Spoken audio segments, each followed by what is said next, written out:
What's up everyone, it's your girl Shay here. Welcome to my channel. If you are new, welcome back to my channel. If you have been here before, as you can see by the title of today's video, I have a little bit of an anime discussion for you guys, and it does dwell around AI. So AI has been a hot topic in a lot of creative spaces due to a lot of businesses and people using generative AI in a creative way, as far as doing AI images, or in some cases academic spaces, people are using AI for writing papers, or even in the creative space as far as books are concerned. There's been instances of where books have been found to have been written by AI, and usually this has caused a huge commotion in a lot of creative spaces because it's looked at as you didn't actually do this work, you had a computer do this work for you, and you're just kind of slapping your name on it and saying that you created it when all you pretty much did was enter in a prompt and it generated this completely for you.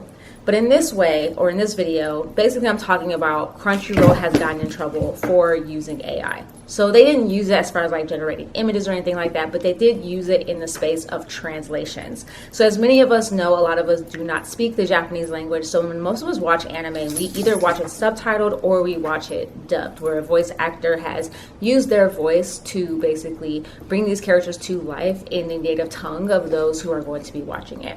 But in this case, this is most sort of talking about subtitles.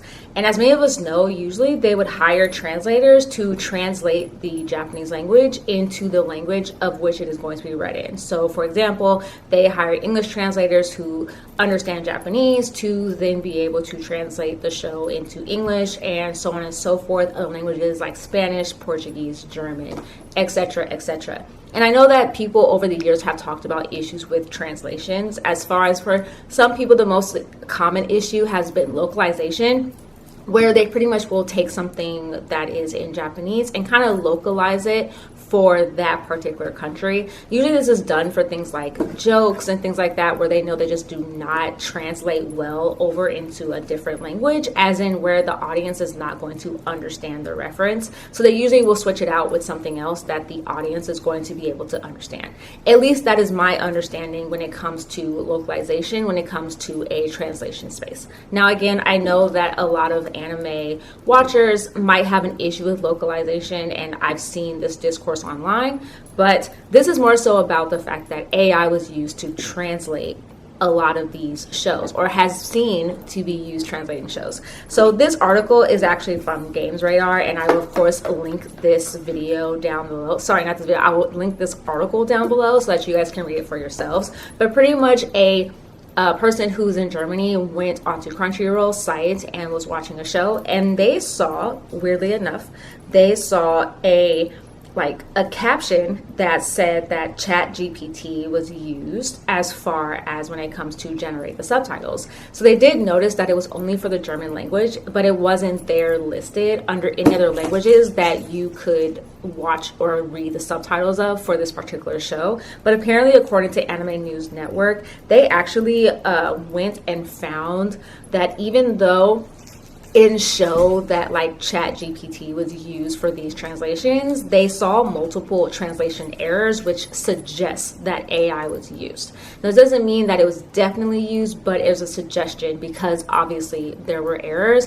And usually people look at it as in if you're hiring a human to do this, they're going to double, triple checking their work, and they're going to be able to have less errors than a computer, considering that for most of the AI generators that we know of, they're just pulling stuff off of the internet, and it's not generally 9 times out of 10, a lot of times, or not a lot of times, but it has a higher chance of it being not true or false. So people are kind of upset about this because of the simple fact that it's another form of AI taking jobs from regular people, because we've seen so many businesses start to switch things over to AI. So it kind of begs the question of oh, is this going to cause translators to be out of work, or is this Crunchyroll's way, or is this is my question, or is this Crunchyroll's way of seeing can AI be used for this particular job? And if not, then will they continue to hire translators, or are they going to completely switch over to AI? Okay, so editing Shay here. So I was on X yesterday afternoon, and apparently a notice, or someone had basically posted that apparently with the whole Crunchyroll and AI translations for 2 of their shows, it actually turns out that they had hired a third-party vendor who actually were the ones that used the AI for their translations. So basically, Crunchyroll did not approve of that.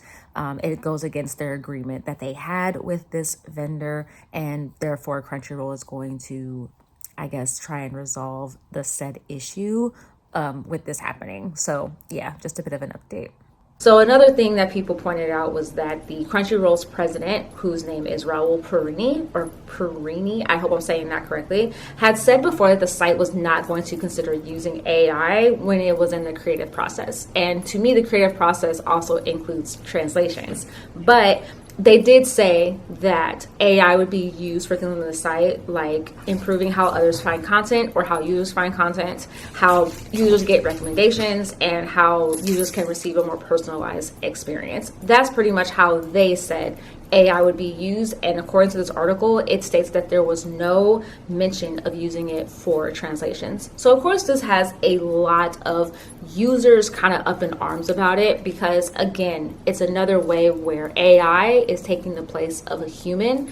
And I'm not saying that all AI is bad. I myself has used ChatGPT, mostly in a way of like helping me to create a schedule and things like that. Like I just find it creative, or not creative, but I find it a great tool to use in that sense. But I don't use it in a creative sense as far as like generating a picture for me or writing a book or anything else like that, where a human in a creative process would use or would necessarily actually be the one doing this particular job or this role. And I know some people are probably like, what's the huge issue with using AI? Because it can be a tool that's much easier to use. We potentially could have where, shows are coming out a lot faster because you're able to use AI to translate it. Well, the problem herein lies completely in this article on why AI should not be used and the translation should be done by an actual human.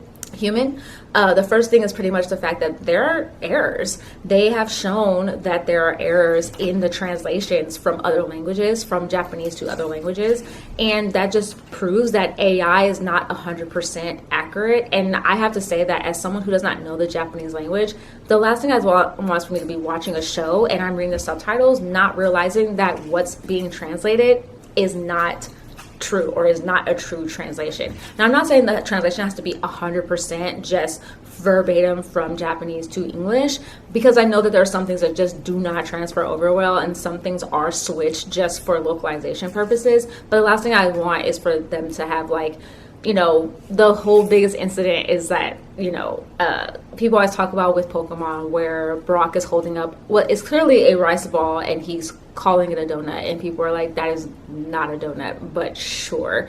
But, things like that. I don't want those types of errors to then become weird memes online, because we ourselves don't know the Japanese language. So I would rather a human do this. And plus, on top of that, it gives a lot of people jobs. People who went out of their way and spent years to learn another language, for them to be able to get these jobs, to be able to help us to understand and enjoy the shows we know and love in the language that we can understand, which obviously for many of us would be our native tongue. So that's pretty much how I personally feel about it. Again, like I said, I'll link the article below so that people can read it for themselves. But what do you think about this weird snafu caused by Crunchyroll? Do you think that this is automatically they're going to start using it for all of their shows? Or do you think that this was just possibly a tester to see if this could be used? And obviously it didn't work very well, and obviously it's caused a little bit of a controversy with Crunchyroll as well. And does it come off as laziness? Because that was what someone said before, is that it's really lazy of them to use ChatGPT in order to translate the shows that they have. So yeah, what do you guys think about this? My thoughts on it is that I think Crunchyroll should use actual hired translators for these languages so that there aren't as many errors, because again, it doesn't state that how many errors were actually there when it was looked at to see if AI had been potentially used. So there's that. But Yeah, I digress. I think that they should just hire actual translators, because I, for one, am worried about how AI has started to like take over a lot of like creative jobs. And for someone like myself who is in the creative space as far as like creating videos, you know, the last thing I want is for people to feel like there's no point in being creative when AI can just take it over, or there's no point in learning another language because there's an AI equivalent out there that will do all the things that I'm doing and will do it instead faster. Now, I'm not saying that AI cannot be helpful. I just don't like AI being in the creative space. That's just what I'm saying. I think AI should not be in the creative space, but again, I know some people might have their own issues and stuff with that. But yeah, what do you guys think about that? Comment below your thoughts, your feelings. Let me know what you guys think about the article as well. And yeah, I would love to know your thoughts about this in the comments below. Definitely, you know, respect everyone's opinion about this topic, because it is pretty much a very like hot topic nowadays when it comes to AI. But yeah, that's the video I have for you guys. Let me know if you guys enjoyed this video. I will have links down below to all my social media accounts, my Instagram. I do have a Twitter. I don't really post on there really that much anymore. If you want to see where I'm posting, I post mostly on Threads and Blue Sky as well. And then I also have a Instagram, Twitter, Blue Sky. I think that's it. Threads. Those are the 4 that I mostly have, I think, listed. Of course, if you like this video, give it a thumbs up, and please subscribe if you haven't already. And of course, like always, you know, like I always say, stay positive, stay nerdy. In today's day and age, stay healthy, and of course, please stay safe. All right, you guys, see you guys soon with a new video. All right, you guys, bye.